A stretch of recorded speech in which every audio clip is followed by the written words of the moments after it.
Buenos días, mi nombre es Víctor Gallo Ramos, soy ingeniero ambiental y hoy voy a responder tres preguntas que me hizo un grupo de alumnos de la Escuela Profesional de Ingeniería Geográfica en el seminario de recursos hídricos que han realizado.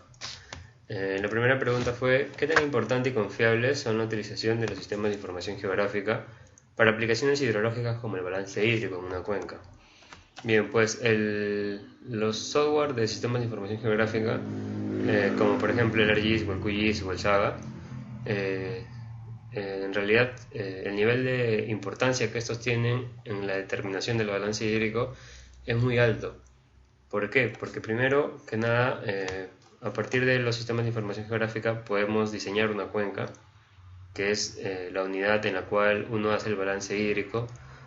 eh, ¿Por qué? Porque a partir de ellos, de los sistemas de información geográfica, se utilizan mucho para diseñar la cuenca. Ahora, acá se presentan dos casos: cuando hay información y cuando no hay información, como en el caso de acá, porque la información que hay en la Carta Nacional a veces en algunas zonas del país es muy limitada. Entonces lo que se tiene que hacer aquí en este caso, por ejemplo, es primero completar las curvas de nivel a través de la teledetección usando imágenes satelitales, y luego recién poder diseñar la cuenca, una vez que tenemos ya la topografía completa y también la red de drenaje.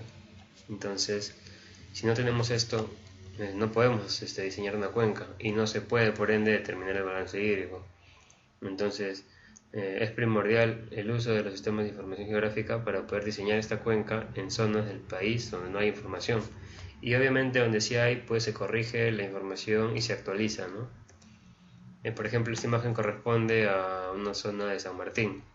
Como vemos acá no hay información cartográfica, entonces acá los sistemas de información geográfica te ayudan para poder diseñar esta cuenca y luego recién poder hacer un balance o hacer un estudio hídrico según corresponda, ¿no? Esto ya es una imagen con la misma cuenca ya dibujada, ya diseñada mediante la delimitación manual, y luego ya se ha calculado los parámetros fisiográficos de esta cuenca, ¿no? Que corresponden a su geomorfología cuantitativa, y también sirven porque a partir de los sistemas de información geográfica se realizan estos mapas que ayudan mucho en el análisis hídrico, ¿no? Este es un mapa, por ejemplo, de los parámetros fisiográficos de esta cuenca, que es la subcuenca del río Yuraguacu en la provincia de Rioja, en la región San Martín. Acá podemos ver la curva isométrica, el rectángulo equivalente y aquí un resumen de los parámetros fisiográficos, ¿no? Entonces estos mapas se hacen con la ayuda de los sistemas de información geográfica, por eso es la importancia de ellos, ¿no? Este es otro mapa, por ejemplo, de otra cuenca ubicada en Ucayali, en la región de Puerto Inca. Esta es la cuenca del río Sungaruyacu. Y también, ¿cuál es la otra importancia? Primero ya hemos dicho que es para el diseño de la cuenca, y la segunda, porque a través de estos mapas podemos nosotros identificar de forma espacial áreas que presentan déficit o excesos hídricos en una cuenca, a fin de poder realizar una adecuada planificación de los recursos hídricos superficiales. Se pueden diseñar mapas de isoyetas, mapas de isotermas, como los que están acá, mapas de evapotranspiración, para poder determinar qué zonas o qué áreas, de forma espacial se pueden identificar qué áreas tienen exceso de agua para poder hacer una adecuada planificación, ¿no? Como ya lo mencioné. Esto también permite la cuantificación de un balance hídrico, así como vemos acá, por ejemplo. Teniendo datos de precipitación y evapotranspiración, podemos estimar escorrentía y también caudal. Y entonces, básicamente, esto es la importancia de los sistemas de información geográfica en el SIC, utilizando SIC. Este es un mapa igual de isoyetas de la subcuenca Yuraguacu que les he mencionado al inicio. Este es un mapa de isotermas, de evapotranspiración, y este es un mapa de isolíneos de escorrentía, ¿no? Entonces, esta es la importancia. Y ahora, y respecto a si es confiable esta información, pues en realidad dependerá mucho de la información de entrada. ¿Por qué? Porque la información, estos mapas temáticos nacen o se generan a partir de información hidrometeorológica que se encuentra en la cuenca o en su entorno. Entonces, al trabajar con esta información hidrometeorológica, primero debe evaluarse esta información antes de que pueda ser usada mediante un análisis de consistencia. Es decir, el análisis de consistencia se hace para saber si la información que nosotros estamos utilizando, la información de entrada de precipitación para el caso de las isoyetas o de la temperatura para el caso de las isotermas, es homogénea, para disminuir los errores que éstas puedan tener. Y luego también lo otro que se realiza en la información hidrometeorológica que se utiliza para estos mapas es completar los registros faltantes de información a fin de tener registros completos y homogéneos que sean consistentes para poder elaborar estos mapas con un grado de confiabilidad mucho mayor, ¿no? Así como acá también, una vez que ya se haya hecho el análisis de consistencia, se haya completado la información, se puede determinar un balance hídrico a nivel anual o a nivel mensual, como lo vimos en el ejemplo anterior. Ahora, ¿por qué es importante completar esta información? Porque muchas veces también la información que se utiliza no es, es muy limitada en realidad la información, y se utiliza muchas veces, se tiene que extrapolar información de estaciones vecinas para poder generar información en zonas de interés, como en el caso de Sungaruyaco, por ejemplo. Las estaciones que están más cerca son estas. Entonces, esta información es la que se extrapola para poder generar información en la cuenca y poder estimar un balance hídrico en la cuenca, ¿no? Por ejemplo, acá, para esas isoyetas que vieron, esas isotermas y esas isolinas de evapotranspiración, se utilizó información del año 1987 al 2015. Entonces, es información histórica porque es un periodo muy largo y se puede entonces, y una vez hecho el análisis de consistencia, se puede recién generar isoyetas, isotermas, y se pueden hacer los otros cálculos respectivos con mayor confiabilidad y representatividad en los datos que se han obtenido, ¿no? Obviamente son datos que luego tienen que ser validados en campo con mediciones de caudal, ¿no? Mediciones de precipitación, con sensores, con equipos, ¿no? Adecuados para estas zonas del país como es la selva, ¿no? O en el caso de la costa igual, ¿no? Igual aquí, por ejemplo, en Sumbaruyaco también, estaciones que están lejanas, pero en realidad, aunque estén lejanas, son las más cercanas que hay porque no hay mucha información, porque sabemos que la densidad pluviométrica es baja, ¿no? Y esto también se apoya actualmente con la información satelital, ¿no? Que tenemos, por ejemplo, los datos del TRMM, los datos de CHIRPS o los datos de PISCO, ¿no? Que tiene Cenami para poder extrapolar información. Bien, ahora la segunda pregunta fue la importancia de la delimitación de la faja marginal para el manejo de cuencas y cuál sería el método recomendado para su correcta delimitación. Bien, la importancia de la faja marginal en el manejo de cuencas está en realidad porque al delimitar la faja marginal de un río, así como vemos acá, bueno, primero el espacio geográfico del cauce, el espacio geográfico, ¿no?, del río se ordena, ¿no? Porque se crea de esta forma un área para el uso primario del agua, un área para el libre tránsito, para la pesca o para la vigilancia u otros servicios que se puedan dar, ¿no? Y también que contribuye con el objetivo del manejo de cuenca, que por ejemplo es lograr un desarrollo armónico entre el hombre y la naturaleza, ¿no? Ese es uno de los objetivos del manejo de cuenca. ¿Por qué? Porque protege el recurso agua, ¿no? Al hacer esto se protege el recurso agua, se respeta también su cauce natural y su ribera, ¿no? Y se establece la faja marginal para que la población no se asiente acá. Entonces se ordena todo este espacio geográfico.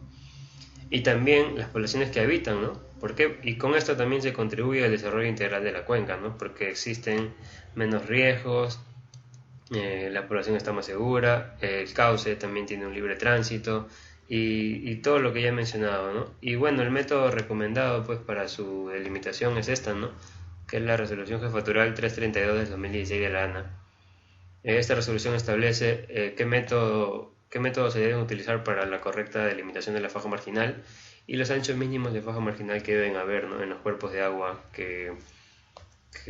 donde se vaya a desarrollar esto, ¿no? Por ejemplo, para el caso específico de cómo es que se diseña, ya les mencioné que es con la RJ. Asimismo, este tipo de, eh, de delimitación de faja marginal se hace primero con un levantamiento topográfico, ¿no? Luego se calculan los caudales máximos con información de caudales máximos instantáneos de como mínimo 20 años, si no me equivoco, de registros, en el caso de que haya información, y si no, se genera información mediante las precipitaciones máximas en 24 horas. ¿Sí? Luego de que se hace eso, se hace la modelación, eso es lo que corresponde a la modelación hidrológica, y luego la modelación hidráulica se hace pues en el HEC-RAS, ¿no? O en algún otro software de modelación hidráulica. El que más se utiliza es el HEC-RAS, ¿no?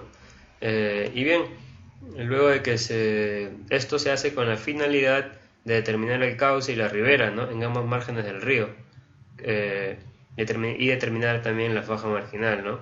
Luego de ejecutado el estudio se realiza la verificación técnica en campo también por parte de la autoridad competente y finalmente se valida la información, ¿no?, y se emite una resolución directoral por parte de la autoridad administrativa del agua, en la cual se aprueba la delimitación de la faja marginal con la ubicación de los hitos, ¿no? Estos hitos que están acá, por ejemplo, ¿no?, que ya están que ya son, esto ya es la fase final, ¿no?, cuando ya el personal de la autoridad competente, en este caso de la ANA, se acerca y verifican los hitos y ya finalmente sale la resolución jefatural de los puntos marcados como hitos, ¿no?, de los límites de la faja marginal. Por ejemplo, acá en Puerto Zúngaro se han establecido fajas marginales en esta zona. Esto es en Puerto Inca, ¿no?, para proteger. Acá hay un puente, entonces acá se ha establecido faja marginal, ¿no?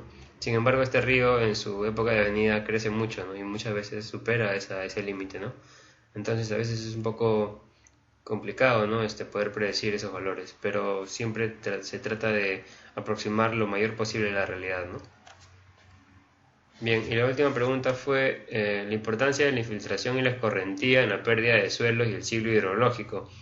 Bien, en realidad, primero que nada hay que decir que el ciclo del agua está basado en el movimiento de las masas de agua, ¿no?, desde un punto a otro, sea cual sea ¿no?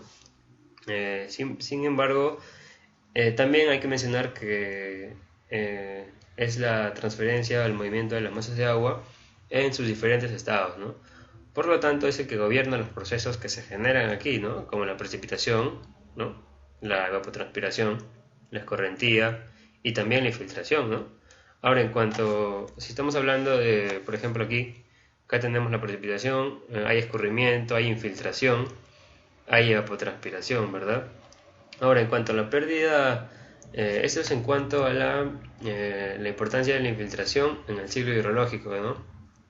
La infiltración y la escorrentía son procesos parte del ciclo hidrológico. Entonces, el ciclo hidrológico es el que gobierna todos estos procesos, ¿no?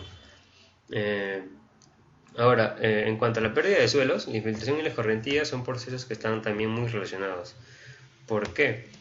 Porque si se dan cuenta, si nos ubicamos espacialmente, la cobertura boscosa o la cobertura vegetal facilita la infiltración del agua en el suelo, ¿no? O sea, al haber mayor cobertura vegetal, el suelo está compactado y esto permite que cuando llueve haya mayor infiltración. ¿Qué pasa cuando no hay cobertura boscosa? No hay infiltración, la infiltración se reduce y la escorrentía aumenta, la escorrentía superficial. ¿Esto que genera? Erosión de suelos. Aquí es donde entra la pérdida de suelos. Entonces hay mayor erosión, el suelo se desgasta, se erosiona, eso se arrastra y al final el río en algunos sectores se colmata de sedimentos por el mismo arrastre de sedimentos que tiene, y hay mucha probabilidad de que se generen mayores inundaciones, ¿no? Aumenta obviamente, como mencioné, los flujos de escorrentía superficial, ¿no? Es decir, ¿no?, para terminar con esto ya, si las cabeceras de cuenca se deforesta, ¿qué ocasiona? Si no hubiera bosque aquí, o si no hubiera cobertura vegetal, ocasiona pérdida de suelos, ¿no? Y por lo tanto la infiltración sería mínima, ¿no? Porque al haber mayor cobertura, el suelo está más compactado y el agua puede ingresar con mayor facilidad en el suelo.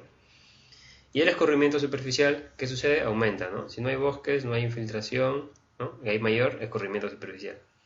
Entonces, como les mencioné, las probabilidades de deslizamientos e inundaciones en las partes bajas de una cuenca serían mucho mayores, ¿no? He tratado de ser breve, me dijeron solo 5 minutos, así que he tratado de ser lo más breve posible. Espero les haya gustado, se hayan interesado por estos temas y los invito a que de repente, si no tienen un tema de tesis, puedan hacer un tema de tesis en relación a esto, que son cosas que el Perú necesita, ¿no? El país necesita, se debe trabajar más por conservar la infraestructura natural de las cuencas, los bosques tropicales, los pajonales, los bofedales, que son los que regulan el recurso hídrico que nosotros consumimos, ¿no? Gracias.